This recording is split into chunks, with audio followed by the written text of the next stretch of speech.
pour une alimentation équilibrée, il nous faut absolument de la viande ou du poisson pour les apports en protéines et des produits laitiers pour les apports en calcium. En tout cas, c'est ce qu'on nous apprend à l'école. Mais est-ce que c'est vraiment la vérité absolue ? Après m'être liée avec des végétariens et de me rendre compte que en fait c'est pas toutes des fous, j'ai commencé à me poser des questions quand même sur ce qu'on avait appris à l'école sur la nutrition. Et du coup, au bout d'un moment, je me suis intéressée à la question et j'ai fait quelques recherches. À ce moment-là, je commençais à rencontrer aussi de plus en plus de véganes. Alors du coup, au lieu de passer par l'étape végétarien, je me suis tout de suite intéressée à la nutrition du véganisme. Et alors, j'ai fait une grande découverte. Je me suis aperçue qu'en fait, les protéines, il n'y en a pas seulement dans la viande, le poisson ou les œufs, il y en a aussi dans les légumineuses, donc par exemple les lentilles, les pois, les haricots, le soja. Donc en fait, il y a des alternatives à ça. Et comme le calcium. En fait, il y en a aussi dans le brocoli, dans le sésame, dans les amandes, dans les figues. Et puis maintenant, il y a aussi des boissons au soja où on met une algue qui s'appelle Lithothamnium calcarea, qui nous donne aussi du calcium. Donc en fait, il y a des alternatives aux produits animaliers. Pour moi, c'est waouh, une grosse découverte. Le seul problème pour une alimentation végane, c'est la vitamine B12. Mais ça, j'en reparlerai dans une autre vidéo. Peu de temps après avoir lu ça, qui pour moi était déjà un tout nouveau monde, puisque j'étais persuadée qu'il fallait absolument les produits animaliers pour avoir une alimentation équilibrée. Or, je me suis rendu compte que on trouve des protéines, du calcium, du fer dans d'autres aliments que les produits animaliers. Et c'était déjà beaucoup. Sauf que, quelques jours après avoir lu ça, je suis tombée sur ce livret dans la boîte à livres de la ville où j'habitais. Donc en fait, ils disent toutes les raisons pour lesquelles on devrait vivre de manière végane. Alors quand on regarde, c'est écrit par une association qui est pour le véganisme, ou plutôt une fondation pour le véganisme. Donc forcément, ce qu'on lit dedans, il faut y faire un petit peu attention. Mais il y a en fait différentes raisons. Donc la santé, les droits de l'homme, évidemment tout ce qui est moral et éthique au niveau des animaux, mais aussi tout ce qui est climat et environnemental. Et la première des sections, c'est sur la santé.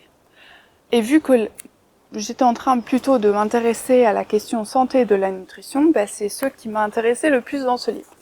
Et donc, j'ai lu des choses comme des experts de l'OMS ont regardé 800 articles scientifiques ou études scientifiques sur le thème de la viande et se sont aperçus qu'en fait c'est cancérigène. Ok, bon. Et puis je continue. Que des millions de personnes à travers le monde sont malades ou voire même meurent de cancer, de maladies cardiovasculaires, de diabète, d'Alzheimer, d'obésité et d'autres maladies liées à l'alimentation.